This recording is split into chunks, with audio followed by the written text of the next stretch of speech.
आज आपण राहिलेल्या भातापासून एक नवीन रेसिपी बघूयात। त्यासाठी 1 वाटी पीठ घेतलं गव्हाचं, चवीप्रमाणे मीठ घालते। गव्हाचं पीठ 1 वाटी, चवीप्रमाणे मीठ, साधारण पाव चमचा इतकी हळद घेतली आणि 2 चमचे मिरची पूड। तुमची मिरची पूड कशी तिखट आहे त्याप्रमाणे तुम्ही कमी जास्त करू शकता, 1.5-2 चमचे घाला। हे हिरवी मिरची बारीक वाटलेली आहे, ऑप्शनल आहे, असेल घाला, नाही नसेल तर नाही घातलं तरी चालेल। 3 चमचे तेल। आता यामध्ये आपला राहिलेला भात अर्धा ते पाऊण वाटीपर्यंत चालेल, अगदी वाटीभर नको आहे कारण आपण पीठ वाटीभरच घेतलेला आहे। तर अर्धा ते पाऊण वाटी इतका भात चालेल आहे, असाच घ्या, फक्त तो फोडून घ्यायचा जसं फोडणी करताना फोडतो। भरपूर कोथिंबीर, जेवढी तुम्हाला जास्त कोथिंबीर वापरता येईल तेवढी जास्त घाला, ह्याच्यापेक्षा पण अजून असेल तरी चालू शकते। ओके, तर भरपूर कोथिंबीर घाला, कोथिंबीरमुळे अजून छान टेस्ट येते। हे एकसारखं सगळं छान मिक्स करा, तिखट, मीठ, तेल, भात, कोथिंबीर सगळं पिठामध्ये सगळीकडे एकसारखं मिक्स करायचं आणि मग आपण जशी कणिक मळतो तशा पद्धतीने पाणी घालत कणिक मळायची। फक्त ही कणिक चपाती एवढी सैल नको आहे, खूप सैल असेल तर लाटायला प्रॉब्लेम जातो, कारण भात चिकट असतो म्हणून ते पोळपाटाला चिटकू शकतं, त्यामुळे खूप सैल नाही करायची। नॉर्मली आपण पुरीची कणिक मळतो तशी किंवा त्याच्यापेक्षा थोडीशी सैलसर झाली तर चालू शकतं। थोडंसं पीठ लावून आपल्याला हे लाटायला लागतं, त्यामुळे मी मळती कशी बघा त्या पद्धतीचं कणिक झाली पाहिजे, खूप सैलसर नको आहे। ओके, तर एकदम पाणी ओतू नका, थोडं थोडं पाणी ओतून घ्या आणि एकसारखी कणिक मळून घ्या। एकसारखं सगळं मिक्स झालं, बाइंडिंग आलं असं वाटलं की पाणी घालायचं बंद करा।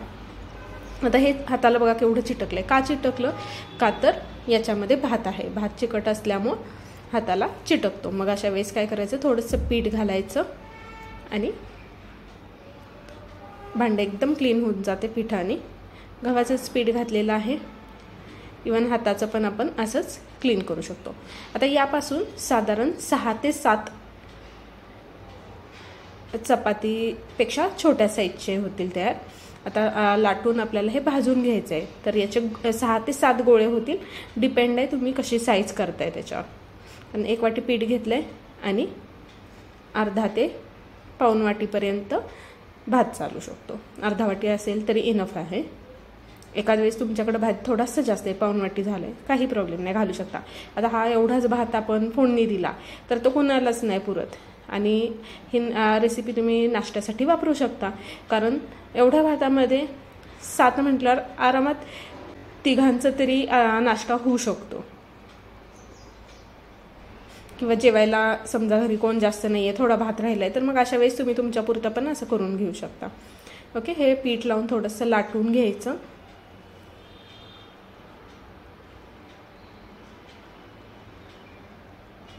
मीडियम साईजचे करून घेते मी, तुम्ही पण सुरुवातीला मीडियम साईज करा, कारण तुम्हाला लाटायला सैलसर असेल किंवा भाताने चिटकू नये, व्यवस्थित पीठ लागलं गेलं पाहिजे। ओके, तेल लावून तवा तापून याच्यामध्ये आपल्याला भाजून घ्यायचं आहे। सुरुवातीला गॅस बारीक ठेवा, त्याच्यानंतर उलटलं की फुल गॅसवरती भाजून घ्यायचं आहे। 2 तुम्हाला करून दाखवते म्हणजे लक्षात येईल। इथं हे भाजताना बघा, तोपर्यंत मी अजून एक लाटून घेतले आणि परत ते पण बनवून दाखवते, कारण पहिलं काही वेळेस चिटकतं किंवा काय छान कलर येतो नाही येत, तर 2 करून दाखवते। हे फुगत नाही, तुम्ही म्हणाल फुगलं नाही, तर का नाही फुगणार, याच्यामध्ये भात आहे जो की चिकट आहे, त्यामुळे ते पिठाला असं चिटकून घेतलेलं असतं, म्हणून हे काय फुगणार नाही आहे।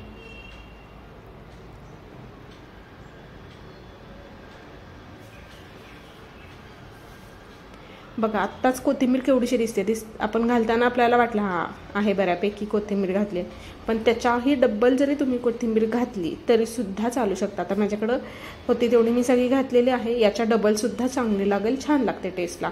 त्यानिमित्तानं कोथिंबीर पण जाते पोटात आणि कोथिंबीर खाल्लेली डोळ्यासाठी चांगलं असतं।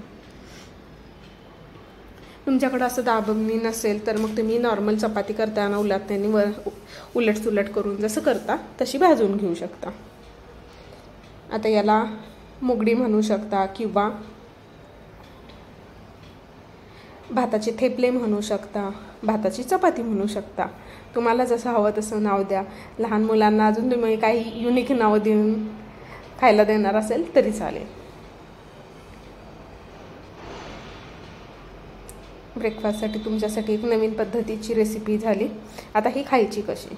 तुम्ही चहासोबत खाऊ शकता, म्हणजे एक घास ह्याचा आणि एक सिप चहाचा असं पण खाऊ शकता.